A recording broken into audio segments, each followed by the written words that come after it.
Hey, everybody. Welcome to the Sackhoff Show. I am your host, Katee Sackhoff. Welcome to this week's episode. Thank you so much for joining me. I cannot wait for you to listen to this conversation with my guest. I want to remind you to stick around after the show for the hindsight and also send those emails and those requests and all that fun stuff to the sackoffshow@gmail.com. But this week's guest, you guys, I am so excited about this. This is my friend, Simon Kassianides. I'm probably saying that wrong. I'm positive I'm saying that wrong. We talk about it in the podcast. It's like the first thing we get into that I always think I say it right, and I don't. If you don't know who Simon is, you probably have not been watching The Mandalorian or Quantum of Solace, Agents of S.H.I.E.L.D. Simon is wonderful. Simon plays Axwelves on Mandalorian. We met on day one. His enthusiasm drove me nuts. I couldn't get away from him fast enough. And now he is a huge, huge, huge friend of mine. And I love him to death. Literally, he was supposed to die in The Mandalorian. And I loved him so hard he came back. You guys, so enjoy the episode. I cannot wait. This is a great conversation and it takes a lot of twists and turns. And you will get to know Simon a whole lot better, as did I. Enjoy the show. Stick around afterwards. And this is Simon Kassianides. We'll find out really soon.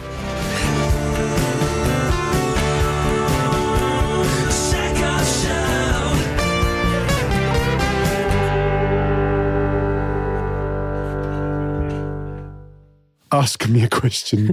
This is some ASMR. Yeah, I know, right? Do you know what? Julia would love this. She would? Loves ASMR. Does she? It's her favorite thing. And so she likes the tapping. Yeah, but it freaks me out so much that if I can hear her doing it on loudspeaker on the phone from another room, she'll get her headphones. She listens to ASMR? She'll watch the YouTube. She's got several favorite artists.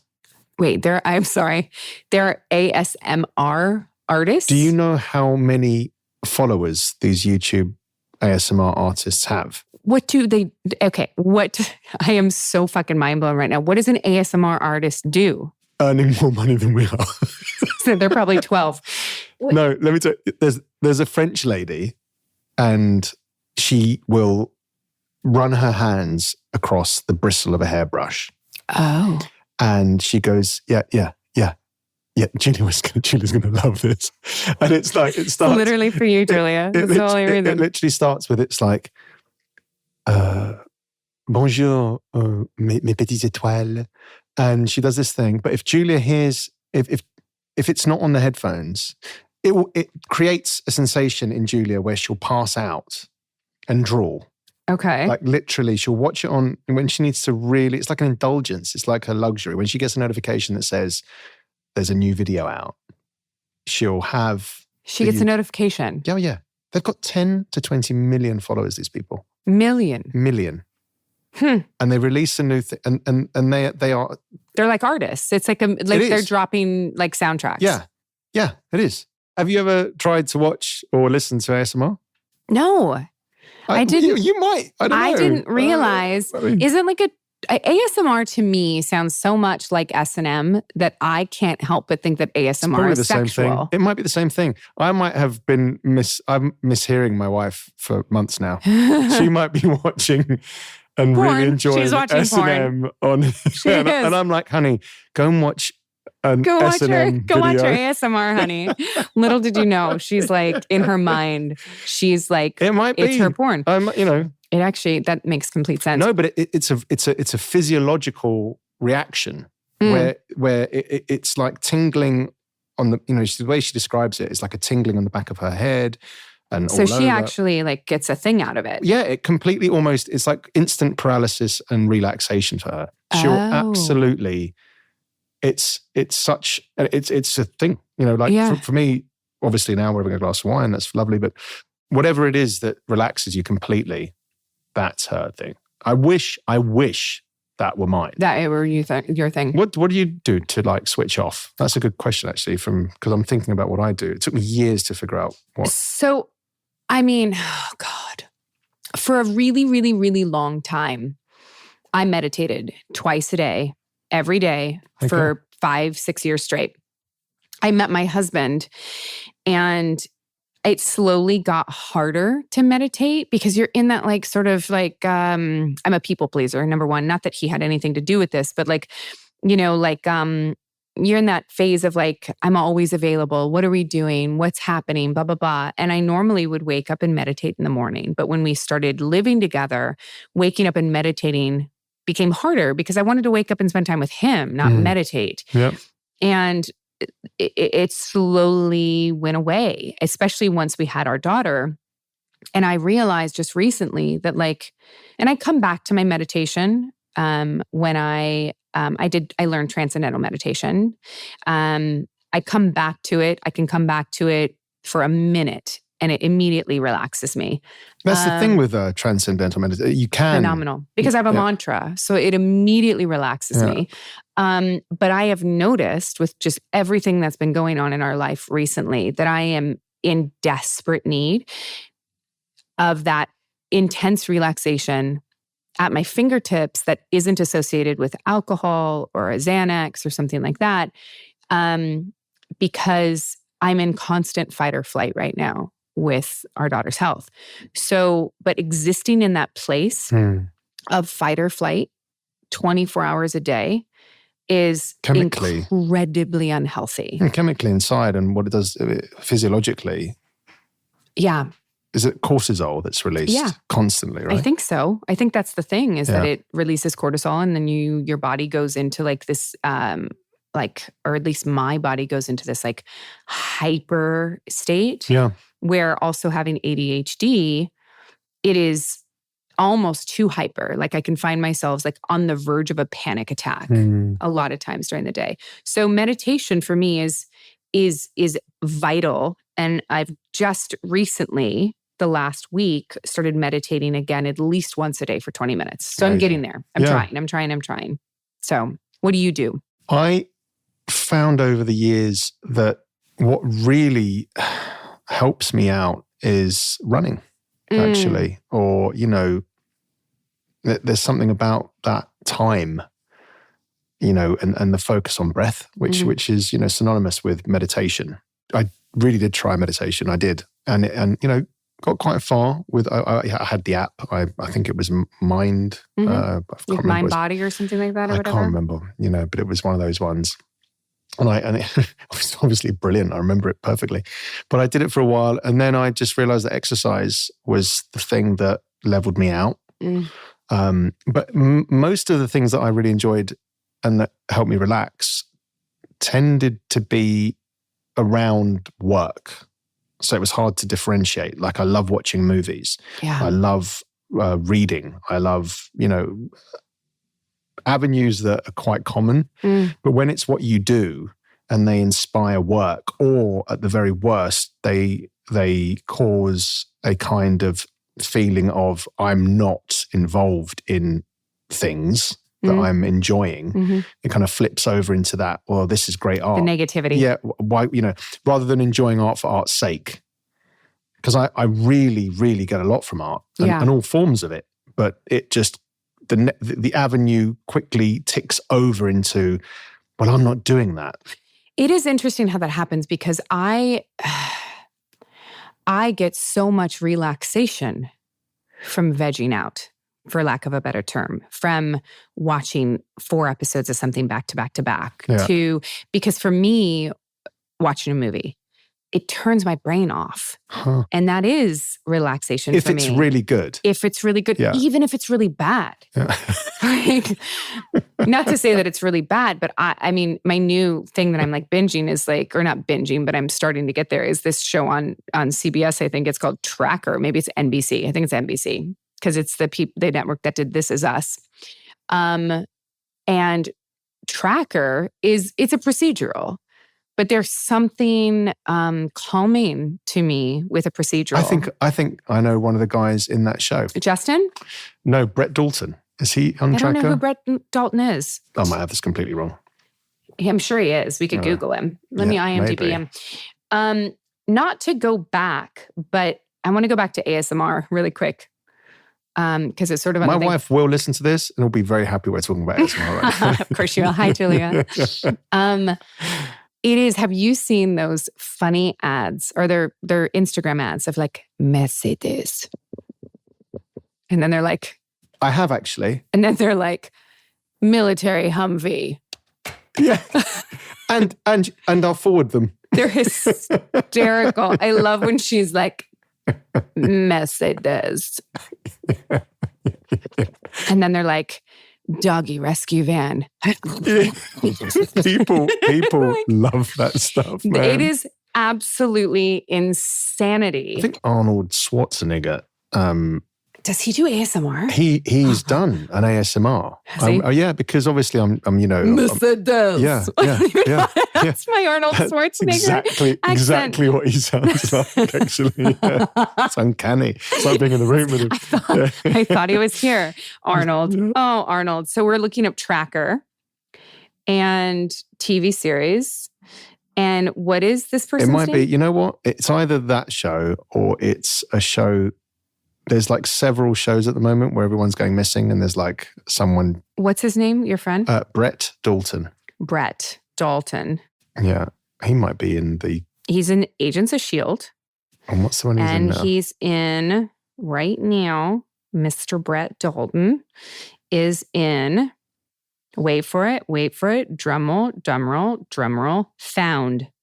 And you were talking about Tracker. Yeah. Yeah. So it's the same, as I said, it might have been the competition. Yeah. There's Tracker, there's Found, there's Missing. And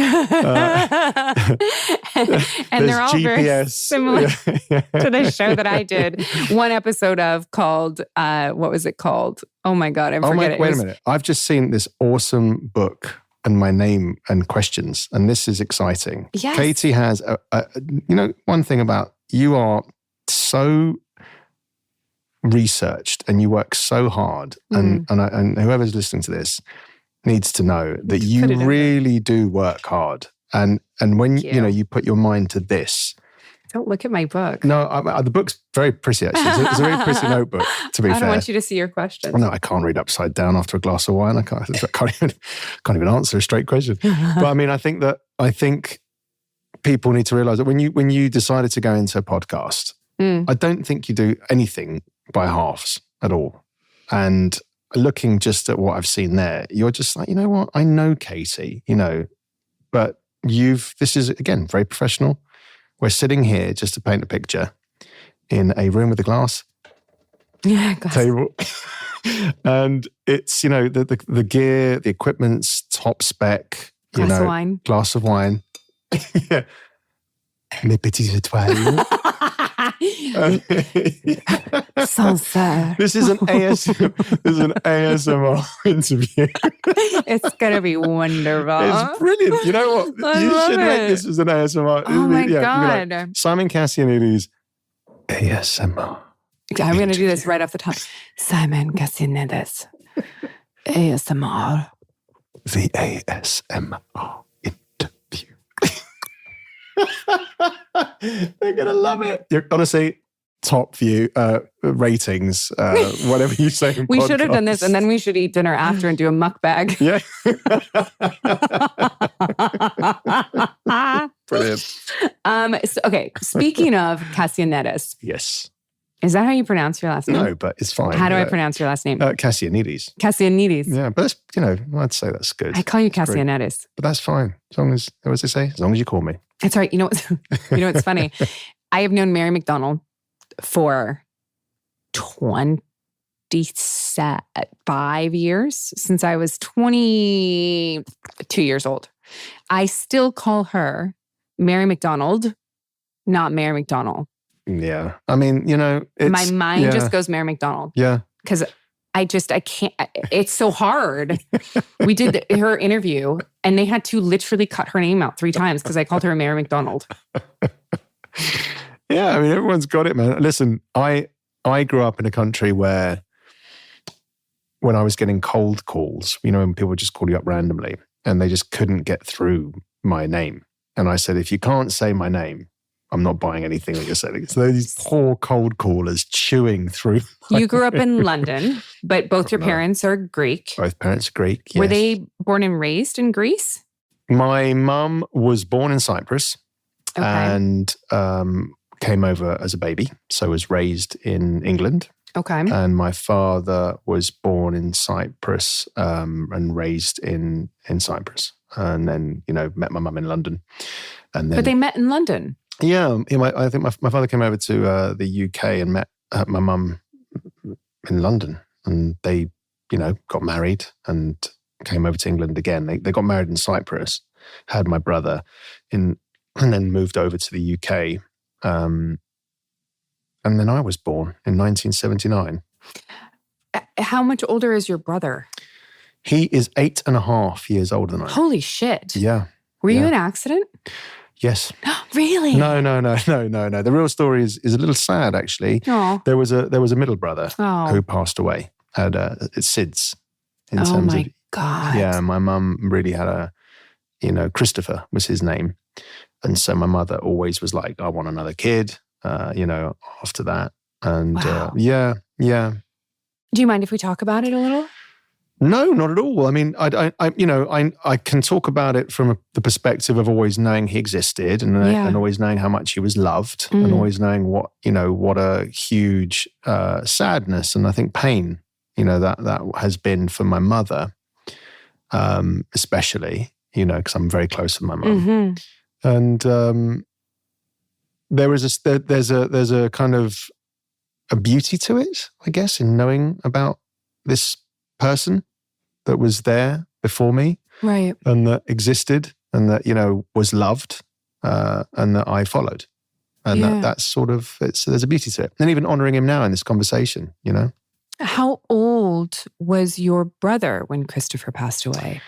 He must have been 4. Does he remember him? I don't know. I'd be surprised if he didn't. Yeah. But we don't talk about that, actually. Not on purpose, but we've had quite a full-on life. Yeah. So there's been a lot to talk about other than that. I think when it's mentioned, I think it's mentioned with my mum in a way that we are constantly, I guess, not constantly, but immediately making sure she's okay. Yeah, of course. When that comes up. Of course, that would be your initial reaction because I can't imagine. We both have young children. Yeah. Isn't that wild? It's so wild. It's so wild. And by the time your episode airs, I will have 2. Yes, so beautiful. It's even crazier. So I will go through this again. Yeah. My biggest fear was SIDS.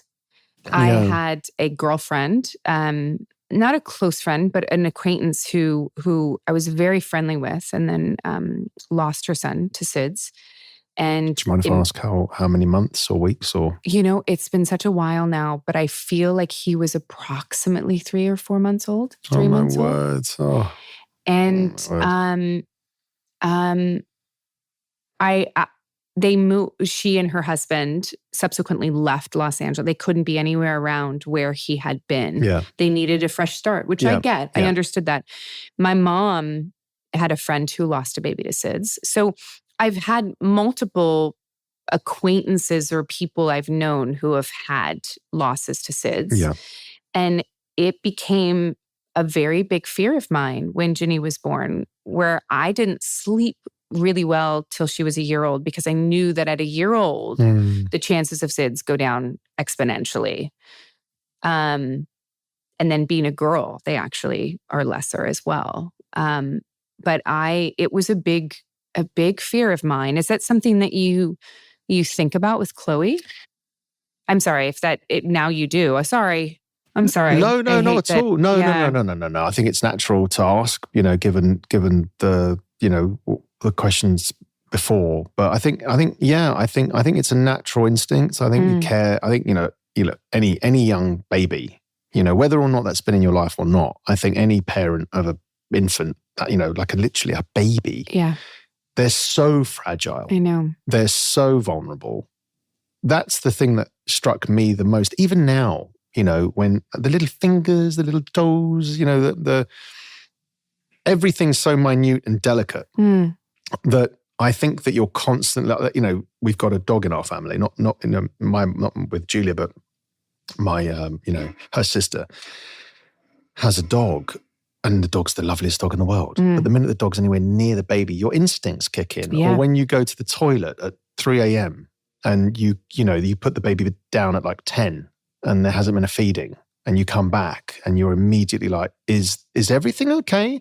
And Julia's like, why are you over the baby? What's wrong? Yeah. And you're just like, I'm just checking she's okay.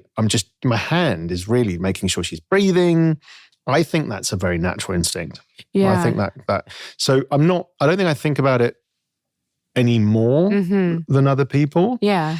But I think that it's really intensely, you know, I think we're all aware of that. And also, I don't know about here, but I think so. It must be the same. Every baby product that you have, every crib, every car seat, everything has these huge warning signs. Yeah. Saying, you know, SIDS or, you know, suffocation, be aware. So it's everywhere. It's everywhere. You know, I think it's even if it's not immediate in your background, it's there. So you're just constantly, and I don't know how you feel, but when you're absolutely exhausted, you still find that reserve, hopefully, to just like, it doesn't matter how tired you are, get up, check. Yeah. You know, those that, I don't know if it's instinct or not, but. Well, that's the hope. I mean, there are certain things that I know increase the risk of SIDS. Drinking out, people who drink, people who smoke, you know, blankets in the beds, you know, putting a child in an unsafe sleep situation, of course. But ultimately, at the end of the day, SIDS is sudden. And no one really knows. No one really knows. No. And that is, I think, the fear of it is that nobody really knows. And so you just, you know, it's one of those things. Children are so fragile. But then you also see like your newborn, like, not that I don't think, well, ours did. She fell off a freaking bed in Mexico onto a cement floor, but she hit the stroller first. I don't know how it happened. I literally was next to her. Like my hand was there, and this baby threw her head back for no apparent reason and flew off the bed. How many months? 6. My brother tells a story of Molly, my niece, who's now 18 and a grown woman and an incredible, you know, designer. She's just blowing us all away with. But when she was a little baby, my brother was changing her on, you know, I think like us. Yeah. We've got a changing, like, I don't know what you'd call it. It's like a kind of foam changing like a changing thing. pad. Yeah. Yeah. And luckily, it was on top of a set of drawers. Yeah. Like I think as you everyone do, that's does, normal. right? Yeah, right. Yeah. Turned his back for a second, and she had flipped. Yeah. And flipped herself right off. Oh, fuck. And he was like, immediately your stomach drops, the baby's gone. Like, but he had a drawer of socks or something open. Oh my God. And she landed in the socks. Apparently he sat down, he tells the story better than I do, but he was just like mortified. Of course you are mortified. Man. I mean, like, you know, look, you know, I don't know. I'm 9 weeks. You're making me 9 weeks into this. So, you know, I was speaking to an actress today who I'm a big fan of, Kobe Smulders, and she's got 2 kids, she was saying. But, you know, in terms of, you know, and I was, you know, whether I was theorizing or whatever I was coming up with in the moment of talking to her, she was like, yeah, and everything you're feeling and thinking will change and it grow and move and, you know, and all of these thoughts and this wild time of emotions and lack of sleep and, you know, even coming here, you know, I'm speaking to you after 20 hours of travel. I know. It amazes me you're awake. Yeah. I mean, you know, you kind of, you know, your mind just does one. But what a ride, man. What a ride. And it's constantly changing. Yeah. And the crazy thing about parenthood is you will love her more tomorrow when you wake up than you do right now. Yeah. I saw a photo of her today, actually. Julia sent me a photo because it's the first time I've been away from them. And, you know, yeah, I was saying this today, and I don't know, we were talking about this a little bit last night, but recognizing at this moment that, at the moment, Chloe needs Julia a lot. Of course, breastfeeding. Mm-hmm. And right in the kind of this first phase of understanding that dependency and the role of your loved partner and that role and that seeing them embrace that and do well in it, it's amazing. It is incredible. It is totally mind-bending in terms of witnessing that and understanding, wow, that baby loves me. She needs Julia. It is really interesting that I think the caretaker that is there in the beginning, because I had this with Robin because I went right back to work. And I can't believe you did that. I thought about you a lot in the last few weeks. I've thought about you and thought about how you were at work with us during that time. And I just think, how on earth did you do that? I remember, you were taking it all on. It was a lot. Yeah. And you did it.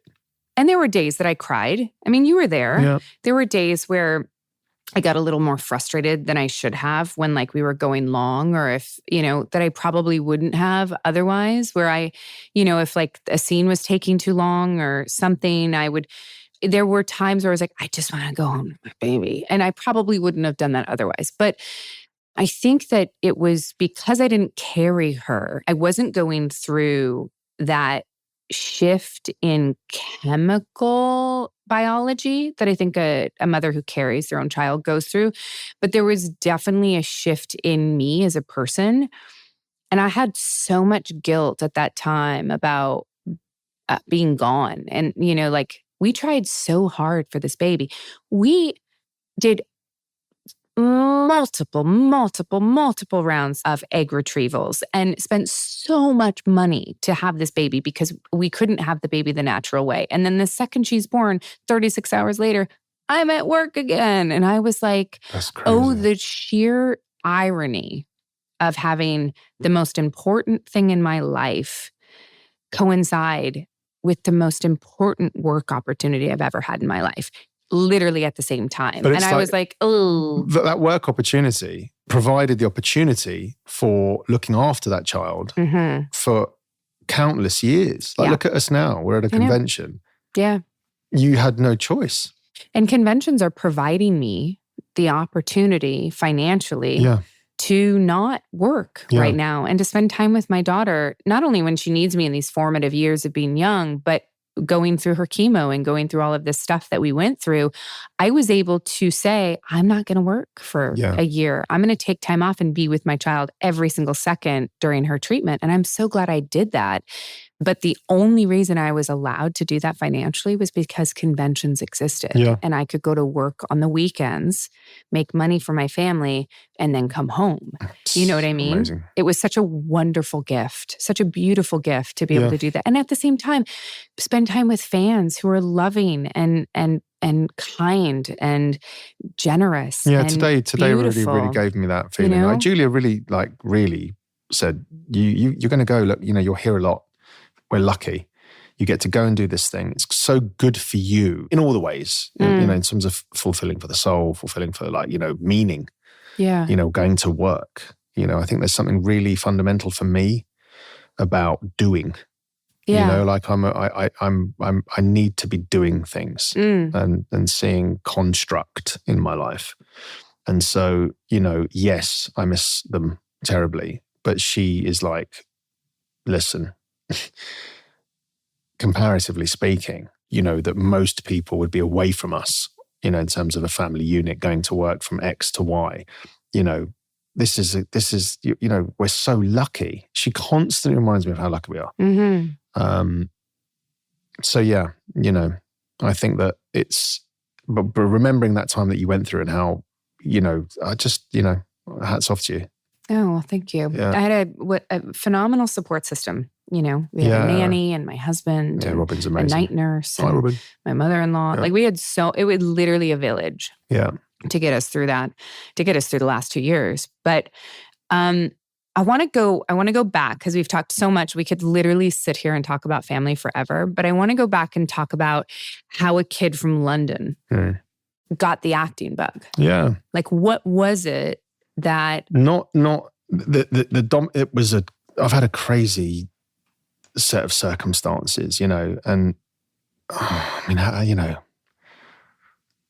let's start. Help me out with like a bit more specifics because I could probably talk my life story. So you went to school for something completely unrelated. Yeah, I did. I went to school for business. I went to school. I went to Edinburgh University for business. Okay. Before I went to Edinburgh University, I spent a year working in finance as a derivatives back office and middle office. Is that fun for you?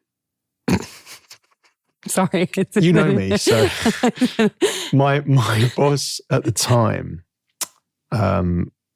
we didn't get on. And I made one really good friend who I've been friends with for life. And I took Julia to meet him his name's Dan Hatfield. So I'll send him this. And he was a trader.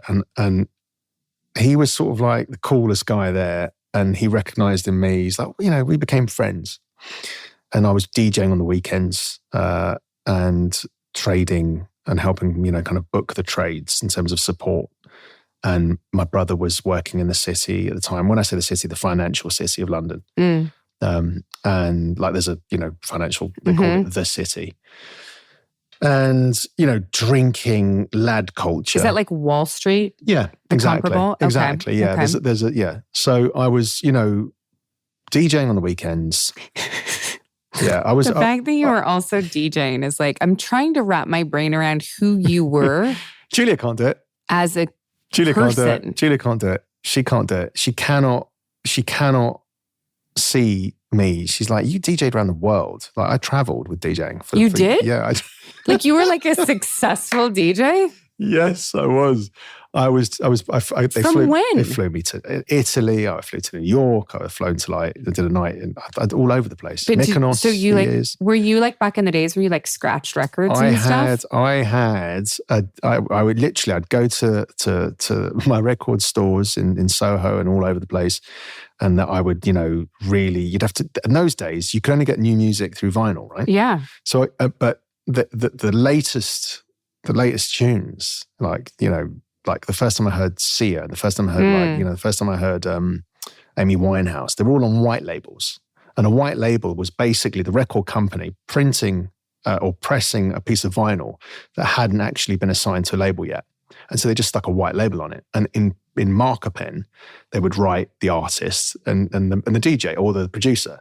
And they would give maybe 20 of these white labels to a record store. And if you were lucky enough, and if you'd gone there and been insulted enough over the course of a year as a young, snotty-nosed kid who was begging to get, those releases. Yeah. And you'd have to go through all the tracks and they'd give you the dregs. But if you built up enough of a kind of like reputation and like, you put in the sweat equity, they'd go, yeah, check this out. And you get a white label. And you'd be one of the very few, if you had a gig and you played it and people reacted to it and they're like, what is that tune? And people would go along to listen to those DJs who would get the latest releases. Really? So it was like, the London club culture, dance culture was 10, 15 years ahead of the US at that point. Paint me a picture of what Simon looked like. I'm sorry, I have to know. What did Simon look like when he was DJing? Oh, Christ. Fucking hell. I don't know. I mean, like in my head, I was probably, I didn't exercise like, I do now. So I'd say smaller frame, cheeky, skinny, drinking. I used to DJ every Friday and Saturday night in a club in Mayfair. There was a line outside. I was the youngest guy in there playing, and I'd be DJing from, me and another guy would do the sets. So it was like we'd split 6-7 hours. I'd do 3 hours. It was like, it was the middle of London at 18, 17 hours. A lot of everything. Yeah. Everything. I was the youngest guy. I was 17 years old, like DJing hardcore, proper clubs, London. Wow. What did your parents think? Well, it was my mum. Because it was my mum basically. And, my mum is one of the coolest people. You've met her, right? Yeah. You are. It's one of my questions because you're such good friends with your mom. I wanted to know if you always had been. No, because I drove her absolutely batty. I was horrendous. And I apologize to her today, tomorrow, forever. I was in a gang. You were in a gang, Simon. Oh yeah. Who are you? I know. Yeah, I was. You were in a gang. Yeah, I was a proper South London. I dealt weed. It's like nothing. That doesn't shock me. Yeah, I was. But you got in fights. You were that kid. Yeah, I was a proper little shit face. I got in fights and stuff. Yeah, there were fights. There were drugs. There was all sorts of bad stuff going on. But I was hungry for. It was a big divorce. I was 12. My brother was 8.5 years older than me. He was between your parents. Yeah, so my brother was at university. I was in London. I was young. I was out. I didn't want to be at home. I didn't want to deal with the divorce, as it were. So I was out on the street in terms of my neighborhood. And I stepped into the crowd that was around there. And so, there was a lot going on. And my mum was really scared. There was a lot of, I was arrested. There was a hell of a lot going on. Your poor mother. Yeah, but my grades were always good. Well, of course. So it drove her mad because she was like, what am I going to do with this kid? I can't punish him. He's doing well at school. Right. And I got into trouble once and it really scared me. I got into trouble one time and I thought, this is really bad. Like with the cops? Yes. Yeah. Okay. And I thought, okay, I can see how this could really change my life. And so my mum was like... How old were you? I was 16. Jesus. Okay. And mum was like, okay, look, we've got an opportunity to get you out of trouble and get you on a better course. And she took me to Cyprus to live there at 16. And I got into even more trouble. Oh, shit. I was like, leaving all my best friends and my life and all of that. And I got there and I got into so much shit. I got into the biggest fight ever, like a street fight, terrible, violent, terrible shit. And then I sort of left on my own and came back to London. And at 17, got into a kind of cramming college that my best friend, still to this day, he said, look, I'm at this cramming college. He was wayward too. Is cramming college like to get you out quick? What is cramming college? So it was a cramming sixth form college back in the day. Then it was like, in 1.5 years or in 1 year, you were able to do your SATs. Got it. Okay. And right. So college for everyone listening, that's high school. Yeah. Right. So for all the people in the US listening, that is high school. College is high school. Yeah, exactly. Right. Okay. So, I went there, focused on my 3 subjects, which were Spanish, English literature, and economics. Mm-hmm. And I'm still really good, close friends with my Spanish teacher actually from then, standing around, yeah. And then I was, I then worked in the city and DJ'd, and I was doing the financial thing, and then I was like, then I went traveling to Southeast Asia at 18 for 3.5-4 months. DJing or just like to to travel, to go. So during all of this time, when you're a kid and your mom is trying to help you and you're getting into trouble and she's probably pulling her hair out trying to figure out what to do, your dad is not around?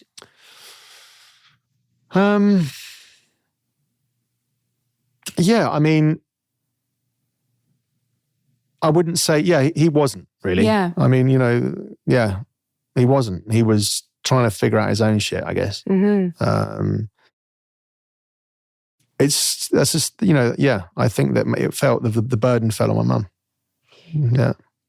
And do you, as an adult, looking back on that time in your life, is there something that you recognize that you were searching for, running away from, that the behavior was a result of?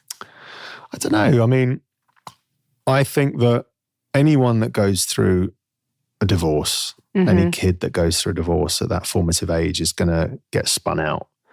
I just think that a set of circumstances were around me at that time that, dominoed effect to who I am with you now, right? So I look back on all of it like a kind of really cool tapestry.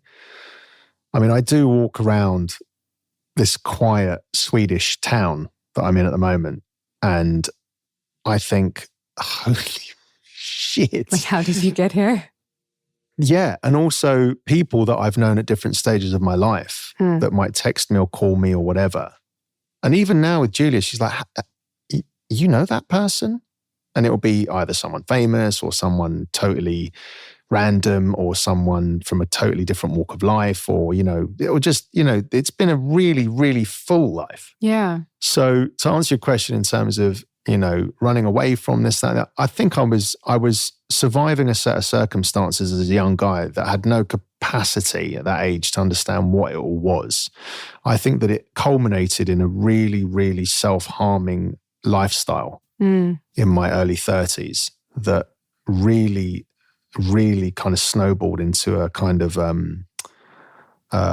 moment of absolute clarity in my early 30s where I was like, this could be really bad news for you. You're drinking too much. You're abusing yourself. You're abusing yourself in so many ways. So your behavior, that behavior sort of like went from 16. It didn't, it never stayed? Stopped. Yeah, never stopped. Really? Never stopped. I was a huge temper, massive fights. Really? Yeah, I was a crazy little bastard, for years. And it was anger? Fun.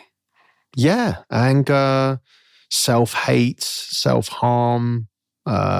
Did you blame yourself for your parents' divorce at some? No. No, I never did that.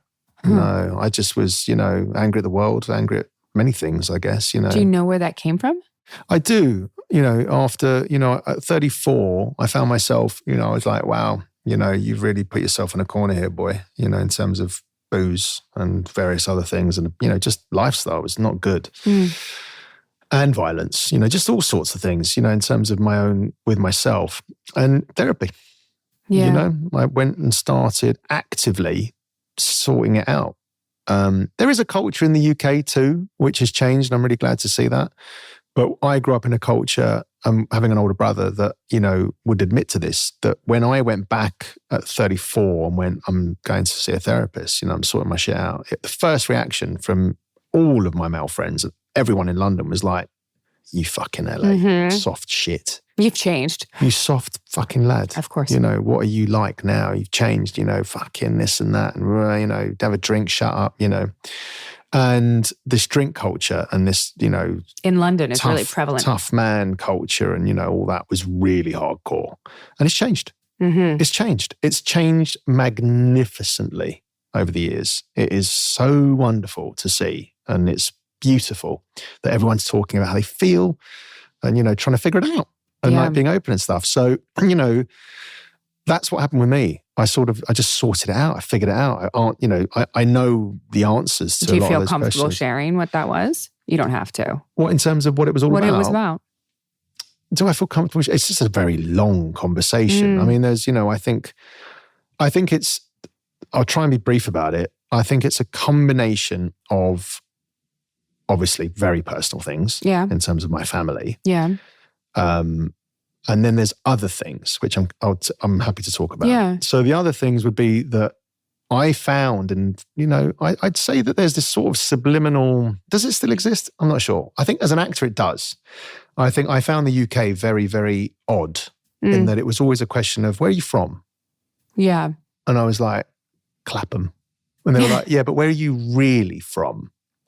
And it was like, okay, I guess my ancestors are from Asia Minor. What are we fucking talking about? It was like, oh, you're Greek. Yeah, yes. Yeah. Right? I mean, okay. Right. Whereas, and it was hard. You were made to feel, because of, Queen and country then, that it was an empire. So it was like you were always other. So you're an outsider. Always other. And, that pissed me off, and it still does. And in terms of the casting, I had an interview actually with Priya Kalidas on BBC, and it was after I was doing The Mandalorian, and I spoke about this, and they cut it all out of the interview because I speak about it every time I can because ethnically speaking, in the UK, the largest ethnic minorities that are represented are Asian, and when I mean Asian, I mean like Indian, in terms of as the UK Asian means Indian, Pakistani, Bangladeshi, that area. And the black, British, right? But if you were Italian or Greek or Turkish or anything, other, you were immediately either a terrorist, like on TV, as an actor, for sure, or not, or unless a specific role came up calling for a Greek or a Turk, they wouldn't want to see you. Yeah, and it still stands. Yeah, still stands. I told so. That sense of other, in terms of one, that really got my goat. That, and also that England is, I'm not sure now, maybe, I don't know, I don't live there. But there was a real sense of the class system. And, trying to explain that to Julia, my wife, because Julia is Swedish. Yeah. So she has no reference and she admits it. Like we went to the UK and stayed with somebody who is part of the English royal family, who I went to university with. And we went to her house. And it was the Crown, to the point that they said, "Oh yes, a lot of the Crown was filmed here," and we stayed in a place that blew my mind. But Julia was like, "This is an out of body experience, wild." Right? So the class system, understanding it, experiencing it. Me getting to Edinburgh University at 18. Yeah.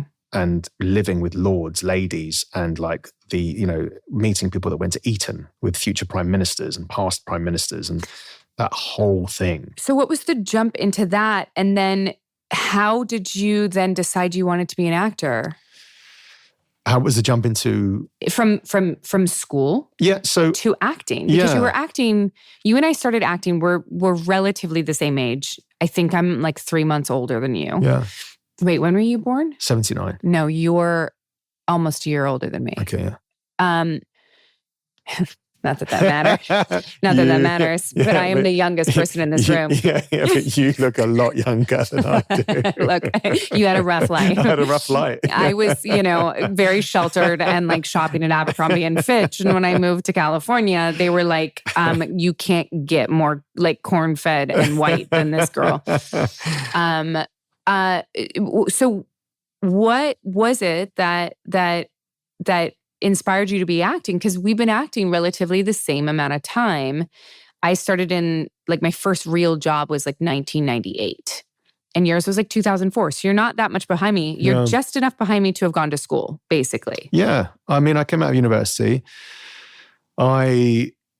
At university, I was really proactive. I went up there, I had no money. I was surrounded by very wealthy people. I was DJing all over the world. And people were like, "Oh my God, like you're a real DJ." And I was like, "Yeah." So I was like, "I'll do a party." So I started throwing parties in the dorms. And we were having like proper raves. And then I found out the best club in Edinburgh.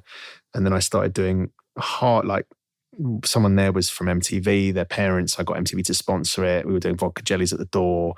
We got up DJs from London. We were doing like a monthly club night. It was like insane, handing flyers out. I went from that to making loads of money at university and like DJing at parties and all sorts. And then, DJing, in other, it just expanded into this life, which was amazing. And then came out of university having studied business. And then it was like, okay, you're going to go and get a job now. And I was like, okay. So I was looking at it and thinking, I don't know, maybe I want to start a nightclub. So I was like, I'm going to open a nightclub in London. So I went about finding a venue. I went to meet this investor who owned the car phone warehouse, Charles Dunstan, met him. And he was like, "Yeah, look, you're 12. How old are you?" I was like, "I'm 22. I know everything." And he was like, I just don't want to give you the money to open a nightclub. Yeah. But I wouldn't have either. But he was like, "Jesus Christ, you're pretty unique. This is a great business plan, whatever." And I was like, "What am I going to do?" I ended up opening a coffee shop with my mum. Okay. My mum and my brother's then wife they wanted to open a coffee shop. I helped. I sort of worked in there. I didn't, I helped. I volunteered and then became a kind of barista and was helping that out as much as I could while I was trying to figure out what I was doing. And then a producer came in who, went on to kind of run one of the biggest production companies in the UK. And he was like, you know a lot about film and TV. Why don't you become a runner? So I started running for him, a couple of like documentaries. And then I started writing letters and just sending them out by the hundreds to production companies in London. And then became a set assistant. I got a break, ended up licking envelopes for about 6 months. Then I was printing scripts in a back office. And then they said, oh, you know what? You've got such hunger and enthusiasm. We'll send you to set. So then I went to set and I was set assistant, literally cleaning toilets and just, like a PA. Yeah, really like beaming and happy about it. Yeah. And then I was like, piecing together, what does producer mean? What does director mean? Working my arse off. Learning. Then I became a third AD, which was, basically, making sure the extras, moved around and did the right things and signing them in babysitting. And out. Yeah. And then I became, then as I was doing that, it was with a certain team and, I'm still friends with them too, those people, Beth Elliott and, she's gone on to become Kiefer Sutherland's like main PA. Oh, wow. And friend really, like really best friend. Sure. I wonder if I know Beth. Yeah. Did she work on 24? No, she came into his world later. After. I think when they did 24 in London, she was around. But then I was analysing the set and I was like, I think in my heart of hearts, I was like, I want to be an actor. Yeah. But I didn't understand or and I was working with Juliette Stevenson. She was an actress and still very, amazing actress. And she said, look, you should try drama school. So I did, and I got in, I paid to get into a summer course at Central School of Speech and Drama and just immediately realised that I could do it and that I loved it. And it took a minute, but a teacher saw me, a guest teacher, and said to her agent, you got to see this guy. And this agent came and spied me and sort of said, look, I'll hip pocket you. There's this audition going. Go in, I'll send you along. And it was for a play with Woody Harrelson on the West End stage. Wow. Tennessee Williams. It was here, The Night of the Iguana. And I went along and I got it. And I was on stage, doing that for 6 months. Instantaneous. Yeah, it was quick. Yeah. And, it inspired a lot of insecurity because I wasn't, trained. Oh, we have that in common. Right? Yeah. Yes, we do. Holy shit, does it make you work harder? It does. And make you pay more attention. And I just relished it. I did. I just jumped, all in. And very quickly realized that, I was behind the curve. I was a bit older. I didn't have the requisite UK upper middle class boxes ticked in terms of I didn't do the private, I didn't finish the schools, I didn't go to the right schools like RADA, Lambda, didn't do those things. I was a weird look, for the UK, like I said, didn't quite work. I literally ended up in James Bond, right? I did that part. Yeah. And then the next thing they were like, yeah, we've got terrorist number 2 in this thing. And I was like, I just don't know if this is going to work out, Like the UK feels a bit weird. I did a movie with an actor named Patrick Sabongwe, and he explained something very similar that he basically was so excited. We did the Hallmark movie together. And he said, I've never been the leading man because of my ethnicity. I've always been like the bad guy or the terrorist or the this or the that. And it was interesting to talk to him about it because it was like yourself, such a different, I don't know, it's such a bigoted way of thinking that the way that somebody looks is the only thing that they can do. You know what I mean? Yeah. I mean, the other thing is that I do get it, I do get it. I get it now way more. I'm way more objective about our business and all of it. Of course. Rather than being jaded, I think I've gone the other way. I'm a little bit more open, or try to be. But when I was younger, it was the anger, going back to what was causing this anger. It was all that. Yeah. I was just like, what the fuck, man? I just did James Bond. What are we doing here? Right. Like you're basically telling me that I'm this other and that's all I'm good for. So and therefore, fuck it, I guess I'll be that. And fuck everyone. Yeah. And burn it all down. So you get James Bond Was that the thing where you were like, holy shit? Like, was that a thing? Like, what was the first job you got where you were like, oh, I could actually do this for a living? Do you know what? Like looking at sort of, looking at today at the convention, there are moments in my life where I realized my credits. When you kind of go, oh shit, I've had a career, But I'm driven by something else now. I love what we do, and I want to tell stories, and I really enjoy it. And I've got stories I want to tell. That's it. We could talk hours about that and the intricacies, but that's really it, right? So, but back then, I remember booking James Bond, and that was nuts in itself. I was on stage at the Almeida, which was and is one of the top theatres in the world. Like, it's a small theatre in Islington. It's famous for many reasons, but it's just incredibly well curated. Mm-hmm. And I was on stage, I was doing the Lightning play and playing a Turkish rug seller. Fuck's sake.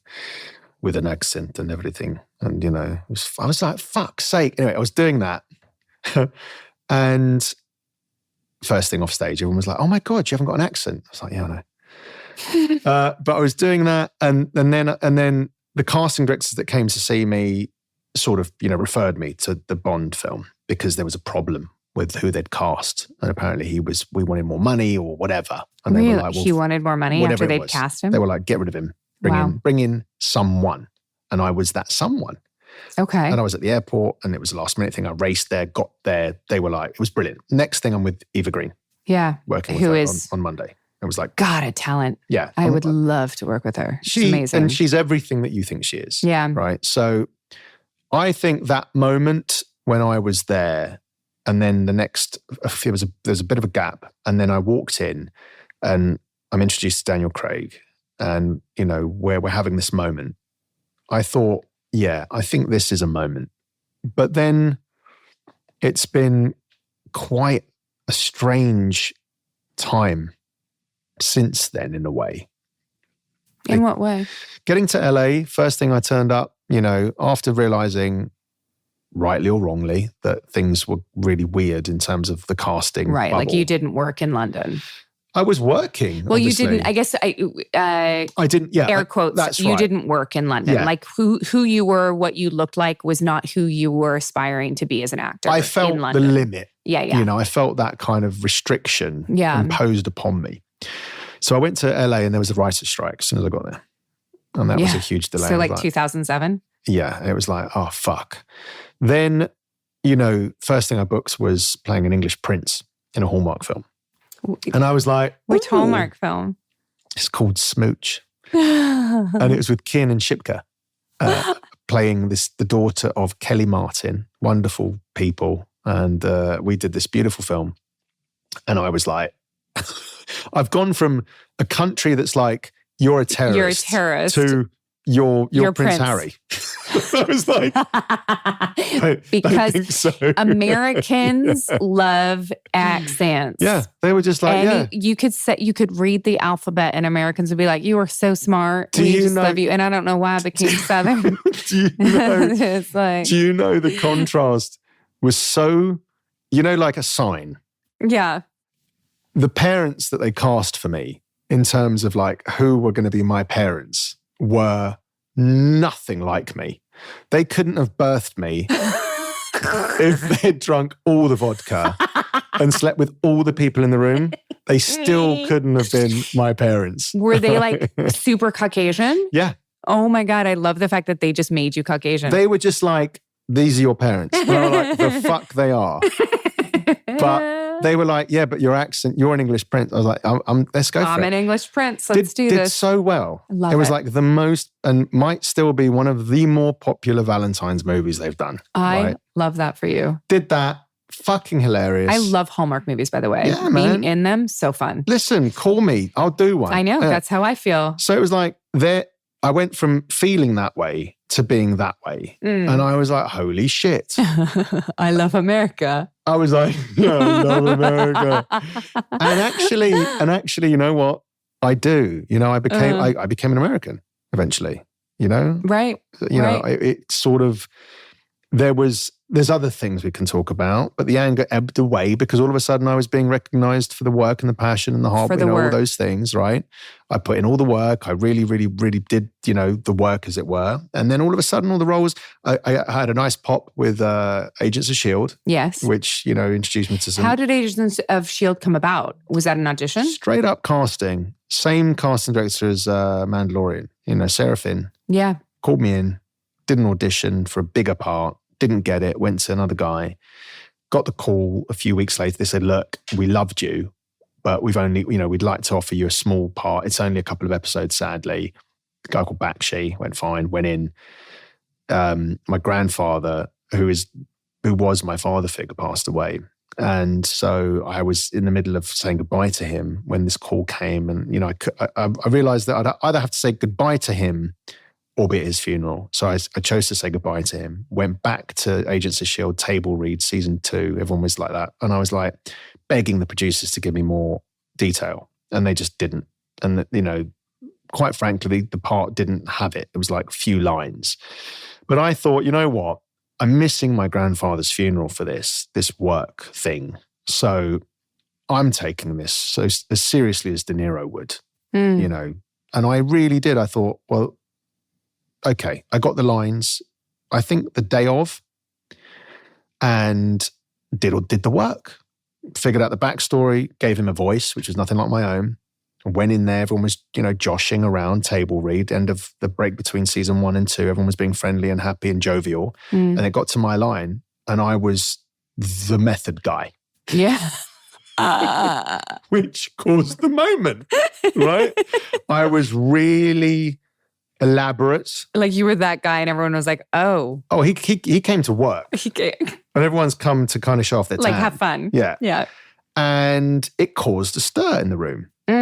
And at the end of it, everyone was like, holy shit, man, you were really creepy and good. Fuck. Got to set. And you know how it is. Set, a 22 episode show. The director of episode 1 isn't the same as 2, 3, right. 4. I'd had the experience at that point. Every 7 days, the different director. I'm being told that I'm the henchman for the big bad. And I'm like, in your world, but in mine, I'm the main bad. I just haven't had my chance yet. That's my character. Right. As written. And he was like, okay, well, do it this way. Ignored. Came up to me 2 or 3 times. And by the 3rd time, I was like, listen, man, I've told you, I want you to do it this way. See that guy over there? He's the main bad guy. So just do it this way. Didn't. Came and found me 14 episodes later. I was meant to die in episode 2 of season 2. And a table read of 5 was told by all the execs, you were meant to die in episode 2. And I was like, yeah. And they were like, but you blew us away at the table read. And we were like, oh, we've got to have this guy around, right? And so when that same director came back those episodes later, he went, been watching. Hats off. I became the main bad. They killed off the main bad because that was his storyline, his arc. Right. And they bumped me up until I eventually died. Yeah. But something changed in me. In the stakes changed. The anger that we were talking about in terms of being younger and all those things and getting the chances and doing the work and then seeing the opportunity. And it's sort of guided all of my life since then. What was it about that moment, that show, that time in your life? How did you get the confidence to stick to what you wanted to do? My father figure had died and I couldn't go to his funeral. And I was like, if I'm doing this, then it better be for fucking good reason. And there's no, I also, even with that confidence at that stage, I was still too grateful for the work.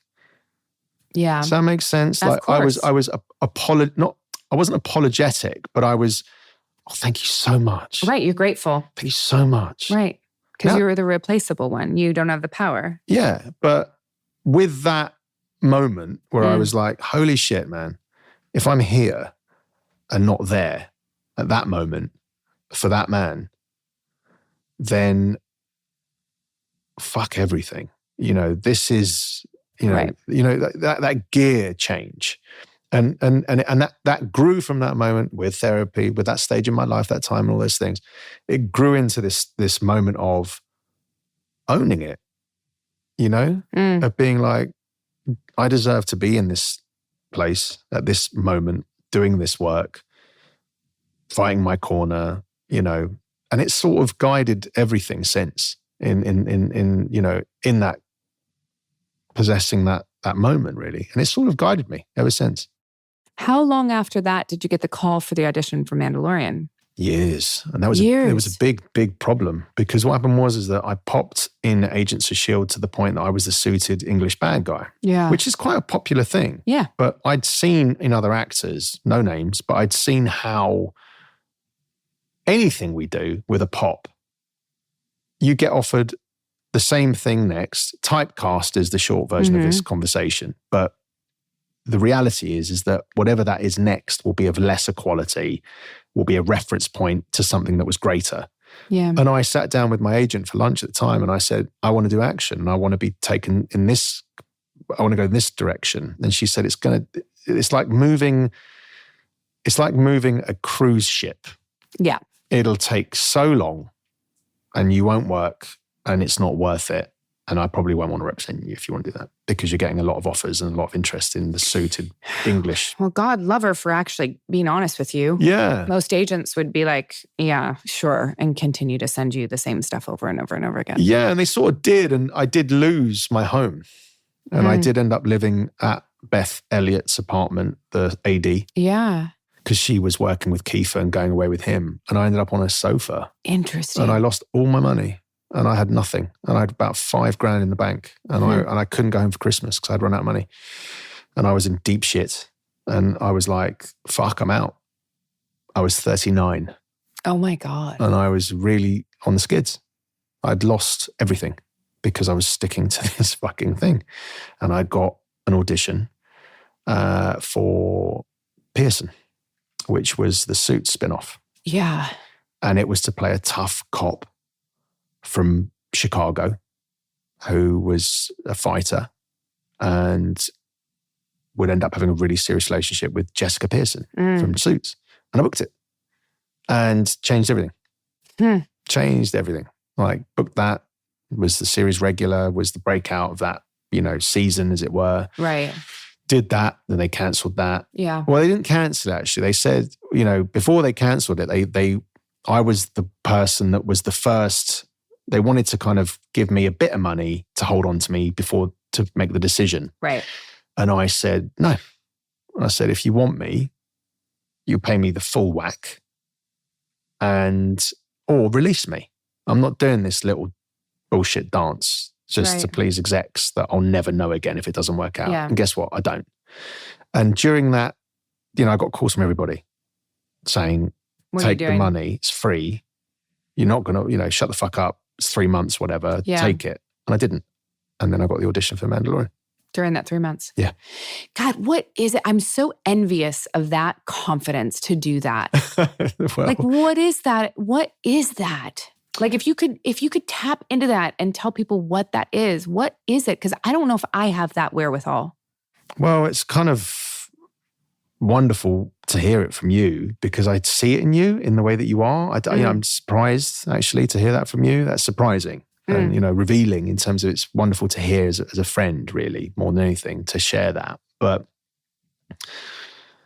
I think that growing up where we grew up and with all of that otherness and all of that kind of, you won't, when I was a kid, when I was a child, my parents put me in a school that wasn't the best. For various reasons, I wasn't in the best school. I didn't flourish, and I was bullied terribly. It was a bad school. It was rough, and so my mum was like, "No, we've got to take him and put him in a better school." And they took me to a friend's school to be interviewed, and the then headmaster was alone with me for a bit. Then called my mother in, and I was out of earshot, but later learned that he basically said to my mum, this kid hasn't got hope. What? Yeah. We can't take him. He'll never pass the entrance exams for any of the good schools. He's beyond redemption, basically. How old were you? 6, what 7. the fuck? Yeah. No child at 6 is beyond redemption. Yeah. But this motherfucker. Oh my God. Yeah. So oh my God. Yeah. That breaks my heart. Yeah. And my mum, being who she is, told him to fuck off. Good for her. Dragged me out and was like, we'll show that motherfucker. And she made sure, and I got into all the best schools. There has been, I don't know if that's where it comes from, but it's a culmination of all these things of basically like, I'm all right. I'm pretty chill until you tell me I can't do something. Yeah. And then something happens in me and I'm dogged. I'll go there, and I'll go there to the point that I'll lose everything. Yeah. But I'll do it. And actually, unfortunately, it tends to be at the point where you really might lose everything. and there have been times, and Julia will attest to this, where I'll be like, really? I'll look up to the skies and I'll just be like, do we really need to get to this point before this happens? What is this test that you're trying to do? What is it about?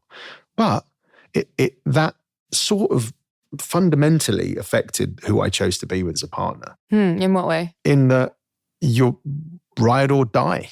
Yeah. You know, she knows that in me, there is no give when it comes to we're going this way. If it's sensible. Of course, of course. Like, it's not like I want to reinvent cheese. Or, it's not like, it's not bonkers shit. Don't come after my fucking cheese. You know what I mean? Like, it's not nuts. Right. But where it comes from, I don't know. I think that there's I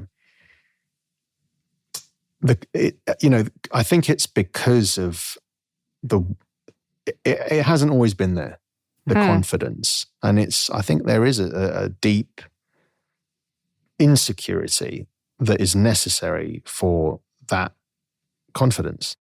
Of course. I think that they are literally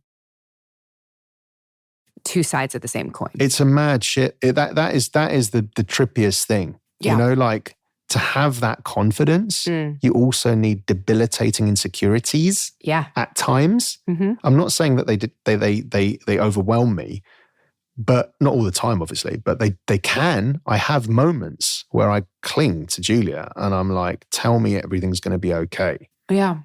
Because it drives you. Insecurity drives you as well. You know, like I find my insecurity drives me. My insecurity is what motivates me. Yeah. Because I know that my insecurity is only one piece of the pie. Yeah. But it does drive me 100%. Yeah. You know? So when you first booked Mandalorian, I remember our first day on set, and I remember thinking to myself, I have never been on set with somebody that's so fucking excited in my life. I think I went home and I said to Robin, there's a puppy at work. There's this fucking guy. He is so excited to be there. And he's so happy. Yeah. And it's weirding me out. Yeah. It's weird. My first impression of you is, I don't think I can handle this much enthusiasm. Real? Is it real? Is this guy? It was weird to me. Yeah. It was weird. I'd never seen anyone, because I've always been, with my career, glass half empty. Yeah. In a weird way, because the glass half empty for me motivates me. I don't get too excited about where I'm at, because chances are it's gone tomorrow. Yeah. This industry is fickle. These jobs are short. They get canceled. You have no control over what's happening. True. So I don't get attached to situations. So I found for so much of my career that I don't smell roses. I don't stop. I don't do anything. I don't get excited. I push through. It gets canceled. I push through. It sucked balls. Because you're always looking back. Always. Yeah. In terms of, you're like, fuck, I should have enjoyed that more. Always. Yeah. 100%. Because I look back at my career and I look at it and go, oh my God, I've done so much. I don't remember any of it. Yeah. Because I was so focused on, don't let it break you, just keep going. Don't let it break you, just keep working. And I don't think that I started appreciating work and what I've accomplished and experiencing true joy in my life until I met my husband. Oh, it's amazing. And then had our daughter. Yeah. Because I think for the first time I was forced to stop and appreciate what I had. And I look back on those moments now so fondly, and I wish that I had more, especially of season 2, not of season 3, because my daughter was born. I appreciated every second of it. But of season 2, I wish that I had felt more confidence and joy in that instantaneous, like that immediate process, that moment with you, because I was as excited as you, but I wouldn't allow myself to be because I was so scared it was just going to end. But I think you were carrying way more responsibility. You're coming into the show with a character that you'd created and you'd voiced and that you were embodying and that had the potential to go on and do so much more. I think there was a lot more risk and pressure. I think it was I think you're coming into it from a different headspace. I was coming into it knowing I was dead. Knowing you were going to die. So you knew you were going to die from the very beginning. Yeah, because it was one episode. And when we read it, I died. Was it really only one? It wasn't the 2? No, episode season 2, Were you episode only 5. in one episode in season 2? Yeah. Because check this out. Right, because I just assume you were in episode 8. Because Bryce called. You were pooping. Bryce called. I was doing a shit. Bryce called me and said, we've already shot the ending, so we can't bring you back. Bring you in to all of that. But we want to kind of figure out this episode of mine. Right. And the only way to do that is that. And the day that I went to set to do that was when they were doing the Luke Skywalker thing. Everyone was on a different set and they were filming that thing. So you knew it was Luke Skywalker? Yeah, I did. God dang it. And I couldn't fucking talk about it. Everybody knew except me. Yeah. So I'm there and there was that. So there was a big difference in feeling with me between season 2 and 3. Huge. So season 2, when I met you and I was puppy, there was a different feeling on set, I think. It was very different. It was like, it felt smaller. It felt that there was, John and Dave were there every day. Yeah. The feeling on set was, oh my God, this show's just come out season 1. It's a huge hit. It's a huge success. We're in the middle of this season 2, and everyone was giddy. Yeah. And then we had this massive break. Yeah. COVID. And then we came to season 3 and I found that experience way more isolating in terms of, my also I've gotten older, where my headspace was at in terms of, again, the mad thing about The Mandalorian for me was that when I went back to shoot the ending of 2 and I was with Dave, Dave was like, don't get too busy. And John was like, don't get too busy. And I was like, okay. And they were like, no, we're going to get you back, right? I held on to those words as gospel to the point that everyone thought I was mad. Even Julia at that point was like, look, I know they've said this, but what happens if it doesn't happen? Yeah. And I remember going to her, don't ever say that. It's going to happen. I just was absolutely convinced. And then I got the phone call and they were like, yeah, it's one episode. So whatever you think they were saying, I remember it was my agent, my manager on the phone, and they were like, whatever, it's one episode, Simon. For season 3. Yeah, it's one episode. They're checking you for one. So we'll be in touch, with other work because, you've sort of wasted our time on this kind of promise that you think. That was the tone. But that was the tone, of course. Is that why you no longer have them as an agency? No, the reason why I don't have them as an agency is... Oh, that's right. We're at the same agency. Yeah. But the reason... But I fired that agent because when I was doing... So then a few weeks later, I got a phone call and saying, oh, actually, they're checking for 2 episodes. And then 1 week after that, oh, it's actually 3. So I was like, yeah, like I've been saying for all these years, these are good people and I trust their word. Yeah. So then when I got to film, the reason I fired the agent is because all that time I was in LA filming, not once did I get a phone call from them or an attempt to see me or ask how I was. So when I told my manager, by the way, been here for this whole time, leaving next week, not one phone call from X. Yeah. They went, oh, that's easy.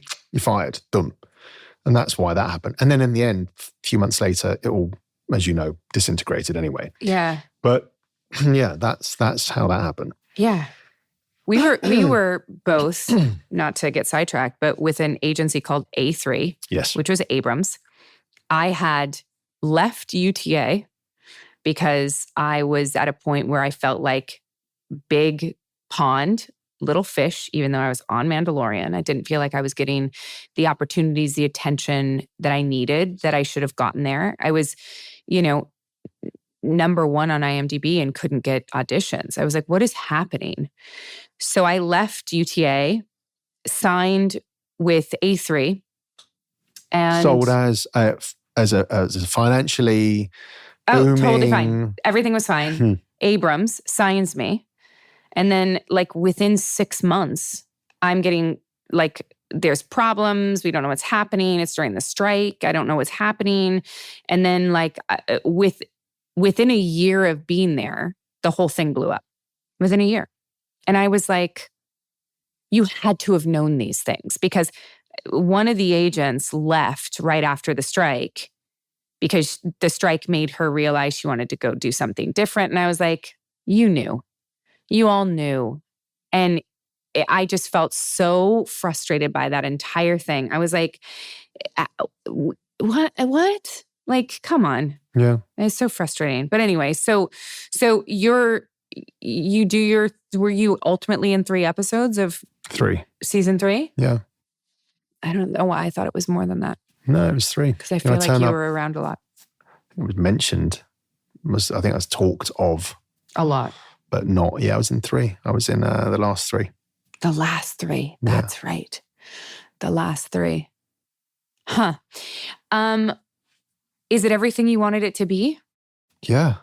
In all the ways. I mean, it's a wonderful feeling to undersell, right? So when I said to everyone I was in season 3 and then it came out and people were like, oh, you're in it.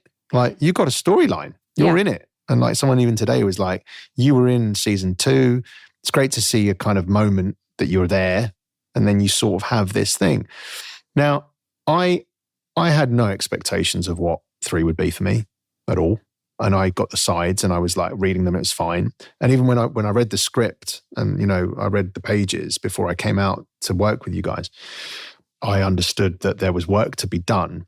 But it wasn't until I sat down with Jon Favreau at my first day on set and he said, you got quite an arc on this, that I realized, okay, I knew that, but it wasn't until we were in the throes of the work and in the new dynamic. Nothing's constant in our work. Mm-hmm. And as the show grew and as it continues to grow, let's say, set dynamics and in terms of understanding, direction and overall, the room, like what room do we have to play in?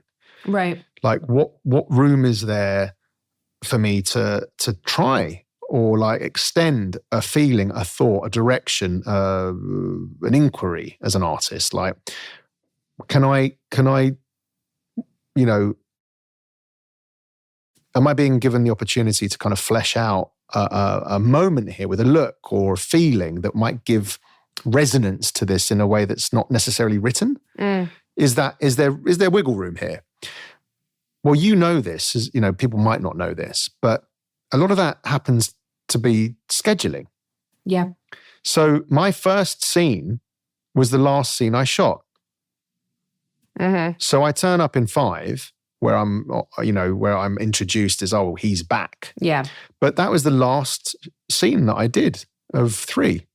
Season 3. Right. So I'd done all of this work. So I knew where this guy was going through all the different choices and all the different things that go on set and all, the ways that shape a performance that you think you don't know shit. And it's sort of like it either lands or it doesn't, or it goes that way or it doesn't. But I knew that the first scene, having shot at the end, I could choose a shape of it that would steer you towards what I knew. Do you know what I mean? Where it was going. Where it was going. Yeah. Now, I didn't know that when you turn up. You don't know. I didn't know what latitude we would get with it or not, So I really enjoyed that on the season. Yeah. I really enjoyed, and it was really wonderful to hear from Jon at the end of, when he came up to me on my last day.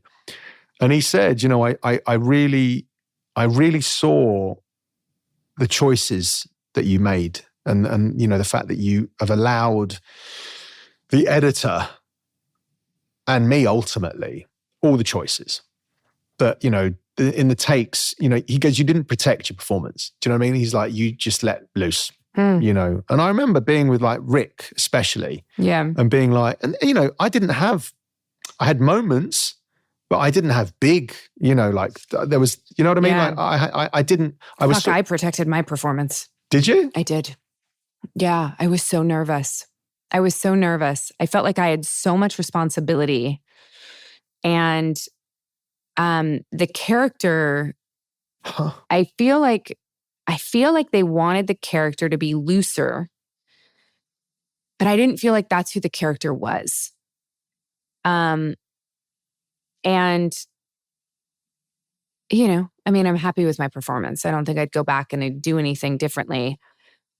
But I think there's a version of Bo that could have been more enigmatic, you know? I think she's I think she is quite right. I don't know. See, that's still my insecurity. Yeah. It's going, what did I do wrong? Yeah. I mean, maybe that is it. Because actually, like, I also, you know, acting has sort of changed for me, you know, in my life. And it does for you, and it has for you too. You know, just reading into what you said about the fact that your I wouldn't say stability, but your love or like, you know, your love for yourself and that comfort and all that came from your family. And when I mean your family, I mean like Robin and, you know, your baby girl. And when you get that from that, like I got from Julia or my writing now or directing or whatever that is, when I turned up on set, I had a bit more of a 360 feeling for it. Where I was like, okay, I get how Axe is in this. Yeah. I get this is the square. I just need to know how far the walls are placed to see where I can push and pull and ask and, you know. So in the end, with Rick, I was like, right, we had a three take system with me. Yeah. I was like, you want one up here, you want one there, and then there's one here. Like in terms of like angry, emotional down the middle. Yeah. I don't know what the fuck's going to end up in the take, but go for it. You know, there you go. I just started doing that because I was a bit like, I get it's a puzzle. Yeah. So I started to really feel, I don't know if you noticed that in me from being like really excited puppy season 2 to being a little bit different in season 3. I was way more laid back, I feel. You know, just a bit more, yes, this is the best job in the world, but I've got a job to do. I'm missing my partner. Yeah. And I'm alone. And it's great to be here, but I'm not angling. Yeah. You know, like when I lived in LA, there was a lot of that. This is the job for the next thing or whatever. Yeah. Whereas I was like, you know what? This is the job. Yeah. There is no next thing. Yeah. So let's do the job. And I don't know, I was a whole different mind. And there was a lot of risk. I didn't know if they were going to, hire me. Yeah. Because they'd hired me as a local. Yeah. But by the time the third season came around, I wasn't living in the States. You didn't live there anymore. So they had to put you up. They had to. All of that. And it was expensive. And I was like, maybe I'm out of this now. Yeah. So there was a lot of that going on, so. You were much more grounded season 3. Yeah. And I think it was reflective of my life. Yeah. I think really. I think falling in love with Julia and choosing that relationship. And I did actively choose that relationship. Yeah. It was something that I chose. I chose to go after this woman who had gone back to Sweden. I chose to go there and see her there and see a life that could open up for me there. Yeah. With her. Work came around, but it came around after the fact. And I think that has grounded me even further, I'd say, like with you and Robin. If you're lucky. If you're lucky. Yeah. I want to keep talking to you, but we also need to eat. Yeah, let's order some food. Yeah. See, this is what happens with my questions. I'm really enjoying this, by the way. So am I. Yeah. Most of the questions, we didn't get to. We can do a quick fire round. Well, you know what? There is one question that I want to ask, Sure. and it's about Mando, and then we're done. Yeah. Where do you think Axe is now? Like in this moment Right in now? your fantasy, Yeah. where do you think Axe is? I would lie. I would be lying if the answer wasn't influenced by a lot of people asking this question. And people come up and they say, you're raising Paz Vizslav's kid. Yeah. And that you're some sort of role model to him. That's a nice feeling and a thought. I don't know. I don't know what, I mean, not I don't know the answer to your question. I don't know about that. Yeah. You know, I think that that's a capacity in him. But I think also, the way that John chose to, you know, what he made that character do in terms of the flight up to the, you know, the kind of the extreme that he went to do that act at the end of bringing down that destroyer. You know, I don't think he's the kind of guy that would. I think after what he went through with Bo, I think he's just waiting for the command. Yeah. I think he's there. He's obviously an active member of whatever's being done. Whatever they're doing. So whatever they're doing in terms of they're putting the city together. They're rebuilding for sure. He's in charge of that with you in terms of like, but I think he's 100% dedicated to you now. I think that that's the interesting thing about Bo and Axe is that I think that they're dedicated to each other. 100%. Not in a romantic way, but in a just, I think that Bo realized she couldn't do it alone. I think maybe for him there's a bit of romance. Oh, do you? Yeah, I do. I think that there is that. I think there's such a kind of, I don't know if it's expressed, but I think that there's definitely a reverence towards, you know, I think that there was one of the things I'm so glad that they chose in the takes with the fight that we had at the end was his pain in the decision to fight at the end, in terms of there was a lot of anger and there was a lot of all that, you know, postulating. Yeah.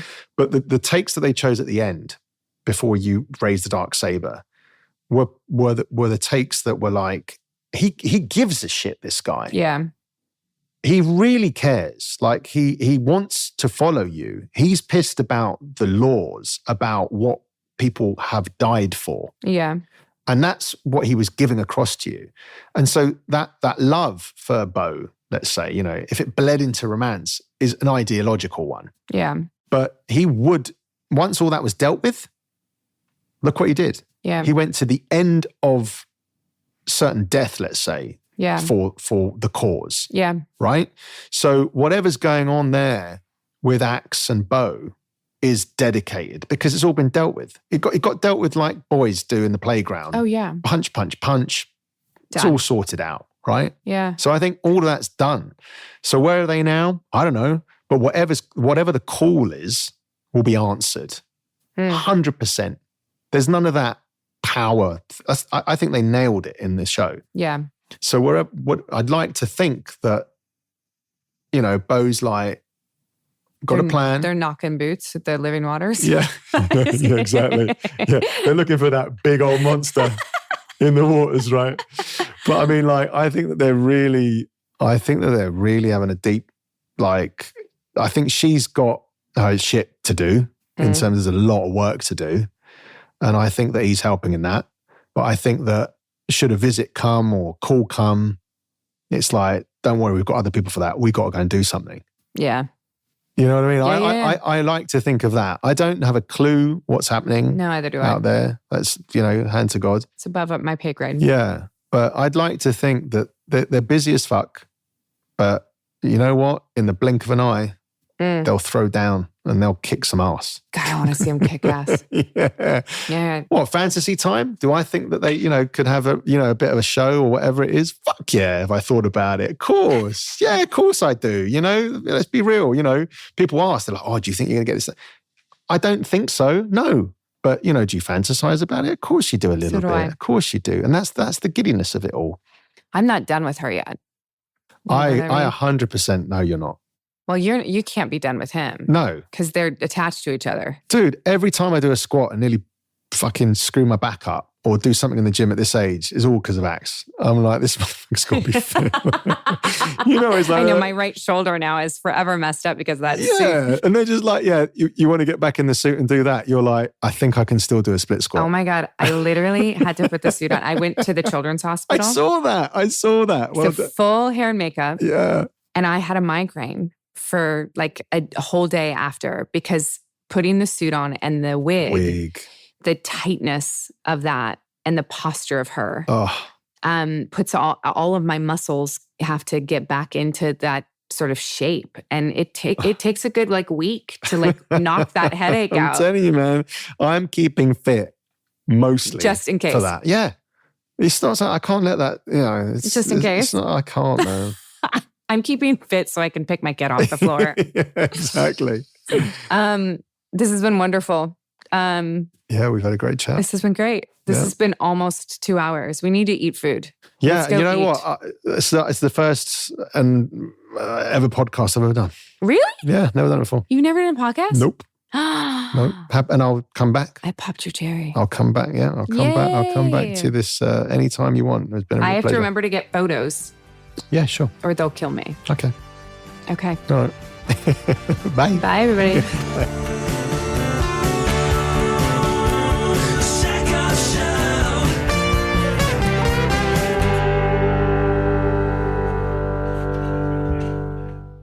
Hi, everybody. Welcome to the hindsight of Simon. Did you figure out how to say it?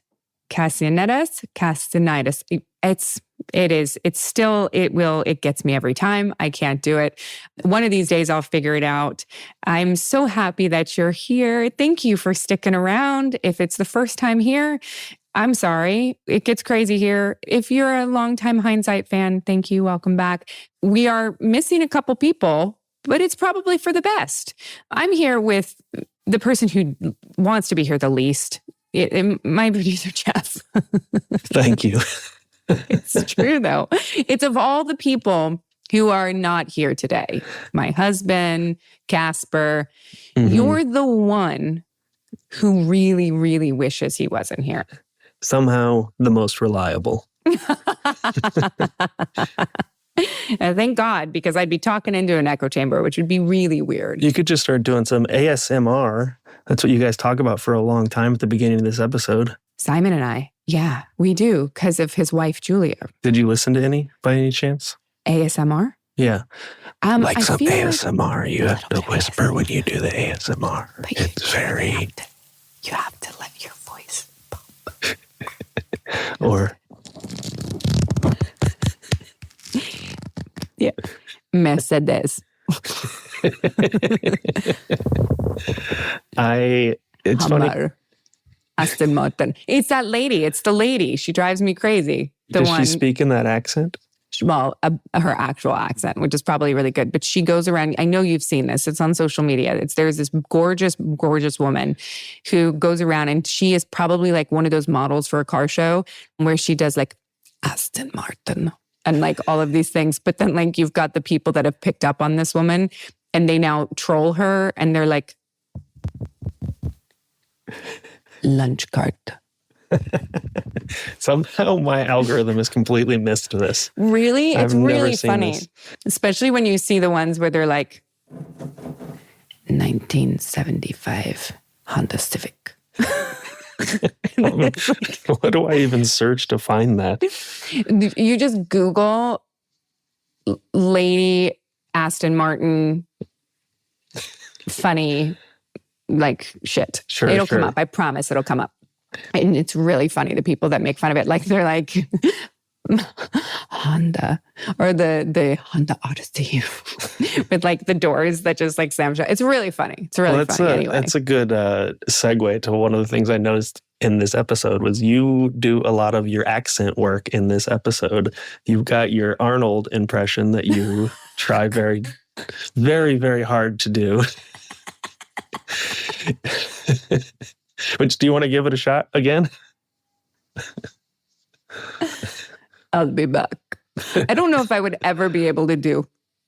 I've met Arnold like 4 times. Yeah, and he doesn't talk like that at all, right? No, he talks like a normal human being. I mean, like he talks like, he's got an accent, but like he doesn't talk like me, Sure. No.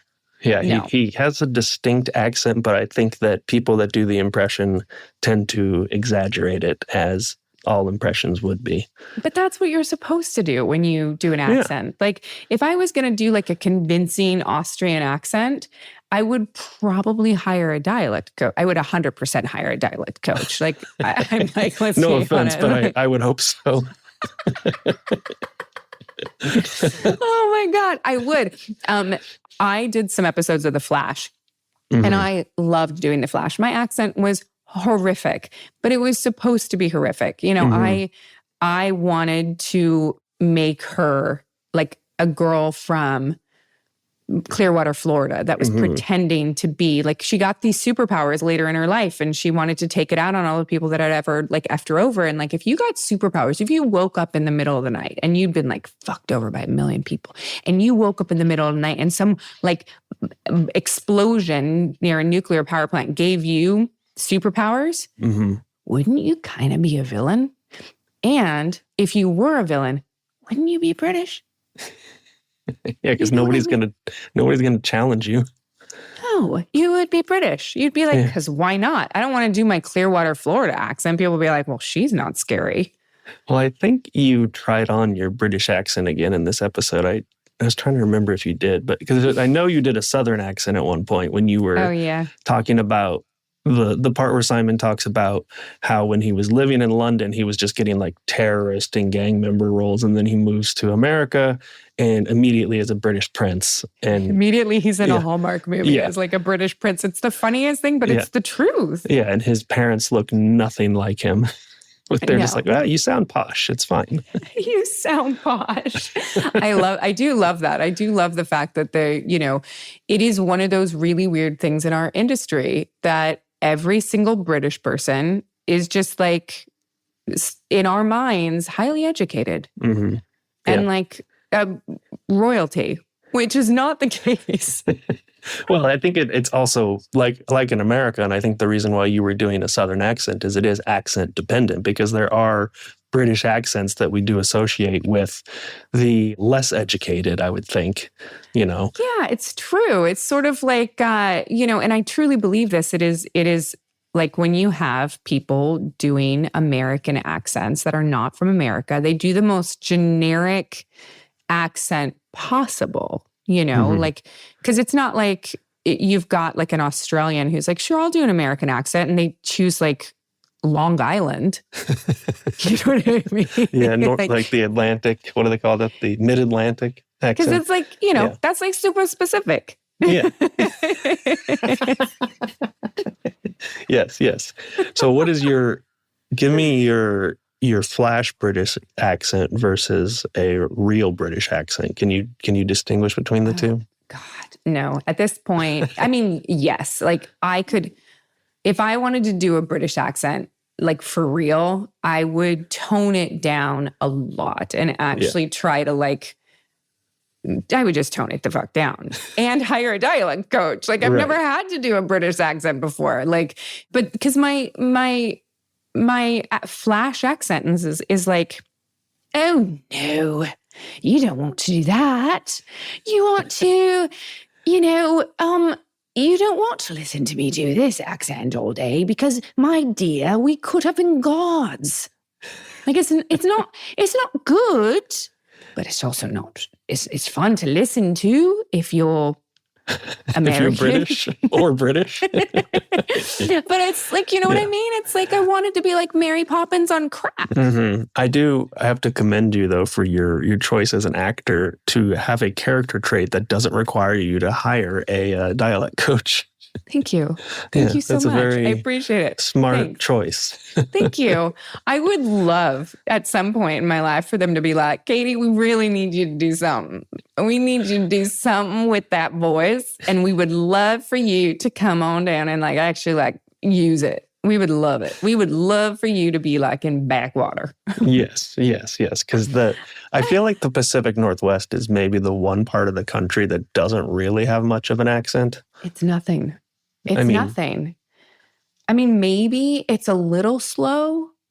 You know what I mean? Like maybe we talk with a lot of volume and diction. Like, you know what I mean? If you go a little further south into like Northern California, you get a little bit of that like Bay Area, almost like, I don't even know what it is, but it's almost what is that? Like stoner? Yeah, like stoner, California in general kind of thing. But yeah, I don't know. I grew up in the Midwest and we always felt like we never had accents, but then I actually moved somewhere else and people are like, you sound like you're from the South. And I'm like, yeah. What? People from the Midwest sound like they're from the Midwest. Yeah. No, that's the water I was born in. Water you were born in.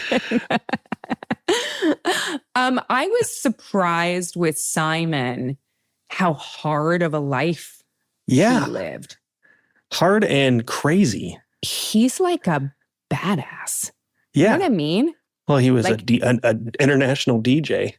At like the age of like 17 something? 17, something insane, like not even legal in the United States to get into these clubs. And he's like playing them. That never occurred to me that was his life, that he was that kind of person. Cause he's just so not that. Yeah. He's like a British prince. I was going to say he's like a British prince. Like, I don't see him as like, you know, like one of the Boondock Saints, like getting in fights. And No, but I mean, he sounded like he had a rough life. He sounded like he had a lot of stuff that he reckoned with later in life than a lot of people would. And it's pretty amazing that he's gotten to where he is at this point now. And he said a phrase that really stuck with me, and I wrote it down quickly because I was like, I don't want to forget this. But he said the phrase, you were asking him about like what it's like to be on these shows. I think it was around the conversation when you were talking about how excited he was to be on Mandalorian that second season when he first showed up. He said the phrase, it's a wonderful feeling to undersell, which you were talking about that in the context too, about how you don't allow yourself to be happy with something when you're having it, even though at that point on The Mandalorian, you were living this sort of like dream of like transitioning the character, being able to continue that character. But you've said that, you know, you weren't allowing yourself to enjoy it because of the mentality that is often in the business of it's all about what's the next job, not enjoying this moment. And he said that phrase, it's a wonderful feeling to undersell, which seemed to really encapsulate that, I think, that mentality, which is something I identify with too, but it's very like, I don't know, it struck me. Did that strike you in any way? Yeah, I mean, I think that Simon really is the type of person that he's always smiling. He's always really in the moment with everything that he does. And he's living this entire thing, whatever life throws at him, to its fullest. And he doesn't do anything halfway at all, including like when he met his wife and she moved back to Europe and he like got on a plane and was like, well, I guess I'm going too. And they'd like really they hadn't been together that long, you know? I mean, like he really commits to things when he does them. And yeah, it sort of made me feel like I wasted an opportunity and I wish I could go back and be more excited when I was first there. Because I was really excited, but I kind of, you know, you never know if a moment that you're experiencing, if you're ever going to be able to experience it again. And so I find myself sort of going, oh, maybe I should have relished in it a little bit more, you know? Yeah, I don't know. Yeah, I think that's why you have a podcast now, so you can just keep talking about it forever and ever and ever. For the next 20 years of my life. I did think it was cool. And this was something I didn't really think about with Simon, though. And I mean, it's not surprising because, of course, it just didn't enter my mind. Was like, because his character's he's a side character. He's got a story arc and everything in there, but ultimately he's still just sort of a side character in the story. But the thought process he put into that character and the background he thought about that character. And when you guys had your discussion at the end there where you were asking him where Axe is now, and he didn't have a clear answer, which I think is right, but just like the sense of what he knew about that character and where that character would be without the specifics of the story, I didn't think that much about that character, but now I want to go back and watch it and look for those choices that he was making. Well, and therein lies the interesting thing, right? I think that there are people that there are many different styles of acting, and there are those, and it's quite prevalent, like Simon, where people make very clear choices, and they know exactly where their character's been, where they're going, all of this stuff, and that I've always envied those people. I've always been like, God, that is amazing to be able to figure all of that stuff out. My style of work, and I was always really insecure about this. My style of work has always been very different than that. I don't think about it. I read a script. I daydream about characters. I have dreams as the characters. And when I go to work, I memorize my dialogue and I fly by the seat of my pants. Mm-hmm. And I've always done that. And I think that it is honestly part of my charm, because anytime I've done it the opposite, anytime I've overthought what my character would do, or I've thought about it, and maybe it's just because I haven't studied and I'm misinterpreting what I'm actually supposed to do, I get stiff and I get very in my own head, and it takes away my spontaneity, and my spontaneity is my style of acting. And so, I always go, I don't know where she is right now. Let me think about it for a second. You know what I mean? I'll figure it out when I get there. But you have a strong sense of who the character is. Like, if John and Dave came to you right now and they were like, this is where Bo is right now and this is what she's doing, you would be able to react to that to know if that felt right, or to know how Bo would be behaving in that situation. Absolutely. Absolutely. And I would say I would probably let them know if I agreed or not. I don't know if it would matter, but I would let them know. That is an interesting thing about the sci-fi genre space. And I don't know if it's different in other work you've done outside of that space, but in the show like Star Wars, the backstory and the lore and everything is so deep and set in such a way that it's not like you can really sit down and go, well, Bo was born on this place and she did this, because there's 2 books that are already about that, What's funny is that Dave has it written. Dave has an early Bo thing. It's ready. There's the next project. I think I'm too old for it. I think it's super, super early. Well, not if they do it animated. They could do it animated. I could probably make my voice sound Southern and young. Listen, just like a Southern belle, a Southern Bo. Oh my God. I love Simon though. I love Simon. I think he's a phenomenal human being. He's so much fun. It's the main reason why I'm disappointed that cruise got canceled, because we were going to take our kids and hang out on this boat. Have we talked about that on the show yet? I don't think we've talked about it. We should probably tell people it's, the cruise has been canceled, sadly. It's just one of those things where potentially rescheduling, but we're still hosting that giant party in Miami, right?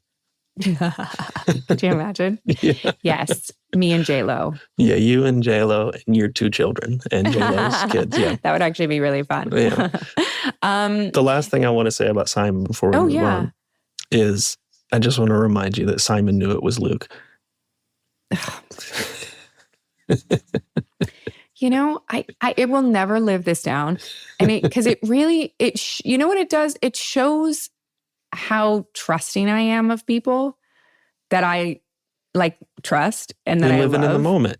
And I just didn't think too much about it. Yeah. In all honesty, it was my friend, who also is Dave Filoni, told me one thing. And I thought, well, that's fucking cool because he died. That's such a huge moment. Of course, that's a secret. Yeah. Plo, awesome. Like, that's a cool moment. I fucking love Plo Koon.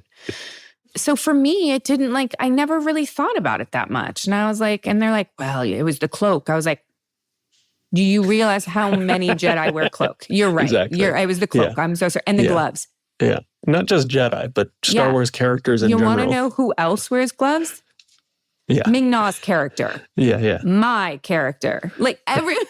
Whoever's selling cloaks and gloves in the Star Wars universe is making bank. And then they're like, yeah, well, it was the lightsaber. And you're like, yes, because we've never seen a green lightsaber before. Yeah. It just I could sit here and, it's fine. I could literally, I find it hysterical that people want to think that they knew in the moment what it was. One last thing for the nerds here that are listening. Yeah. Is there any canonical reference to bo-katan knowing who Luke Skywalker was before that moment?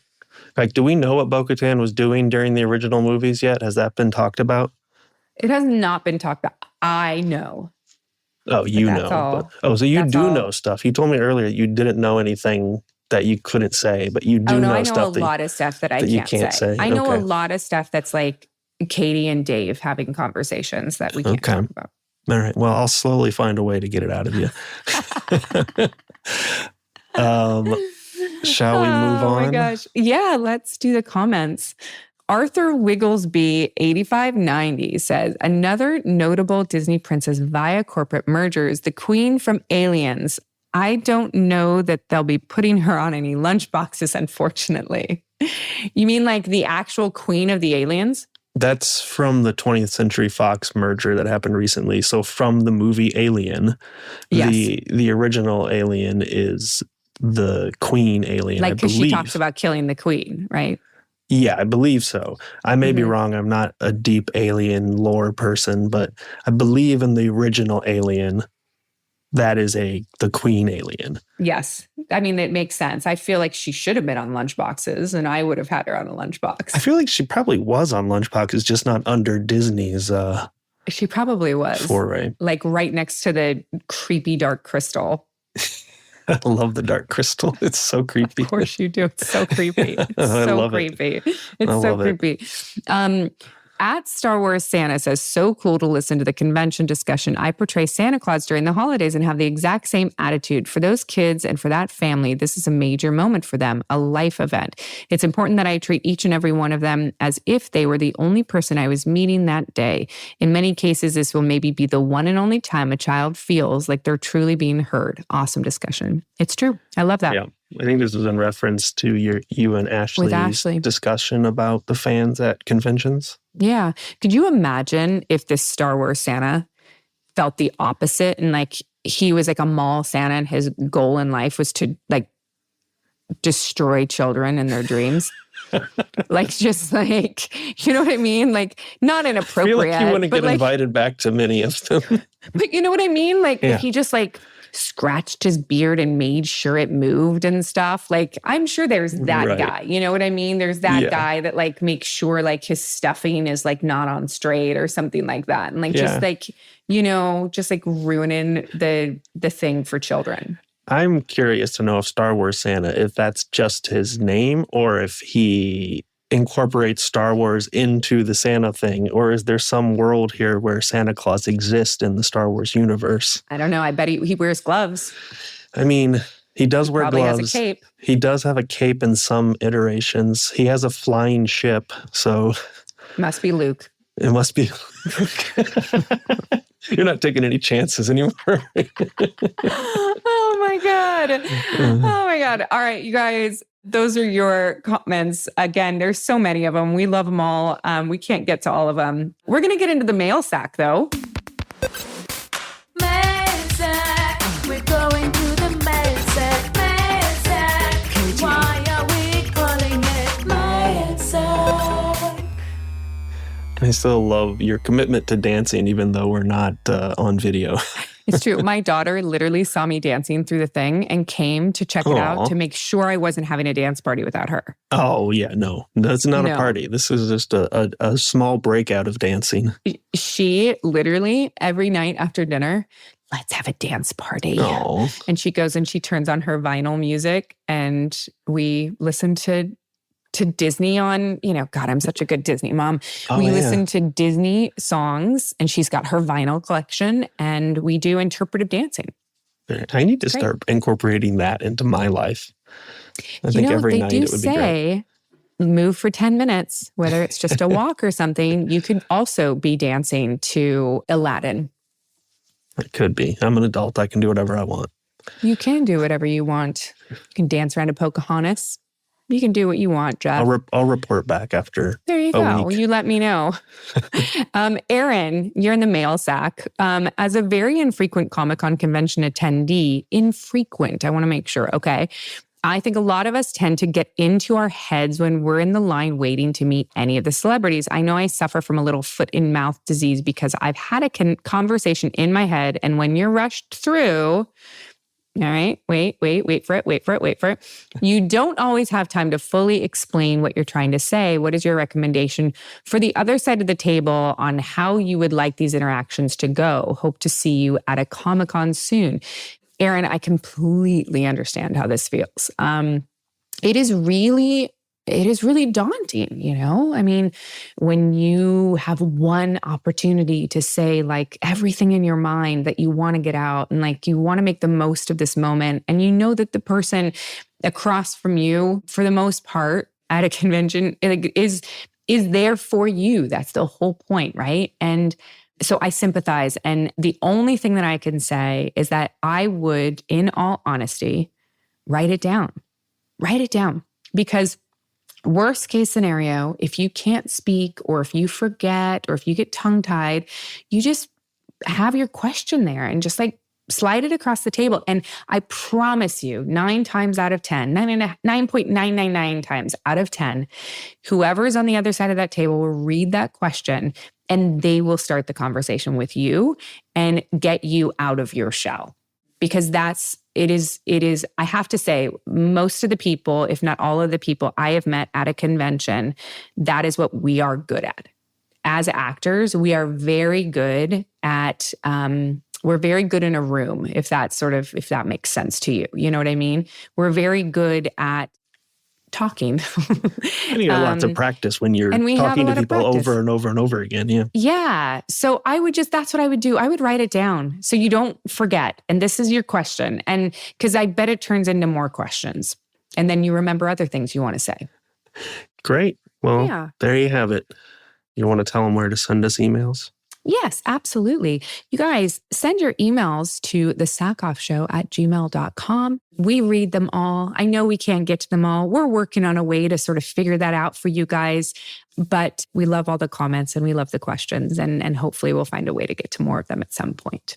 One thing I was going to say, I don't know if this will make the episode, but because I listened to the episode of Simon unedited. And at the very end, you ask him for photos and you say, if I don't get photos, they're going to kill me. And I was very touched that you thought that I could kill you.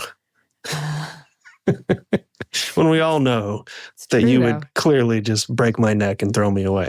God, you know what's funny, Jeff? I'm not that person. Everyone says that if you had to be. If you had to be. I don't know. You're pretty tough. I think that if somebody actually came at me, come at me, bro, I think I could protect myself. I think that there is a part of me that has that in me, but I've never actually punched a person in my life. I don't know what that feels like. Not even accidentally, like on set, you've never accidentally hit somebody? Yeah, but not full. I've pulled enough back that I haven't hit somebody. Not full on. The knee to the head on Another Life was the worst it ever got. Yeah. Have you been hit? Yes. Yeah, I have been hit. Outside of... Also in my personal, not in my personal life, but yes, in person. Actually as Katee, I have been hit as well. Yeah. It's not fun. It hurts like hell. I think we could probably do less punching in the world. It would be nice. It would be nice. Although we do want to take our daughter to karate or something that's fine. That. If it's structured punching. Yeah, I would like that. My father-in-law was a big judo guy. I don't know what the difference is. I don't know, but my husband did judo. So, and they're all quite good at it. You guys, thanks for listening. I appreciate you. We will see you next Tuesday for a big episode, and that's what's up.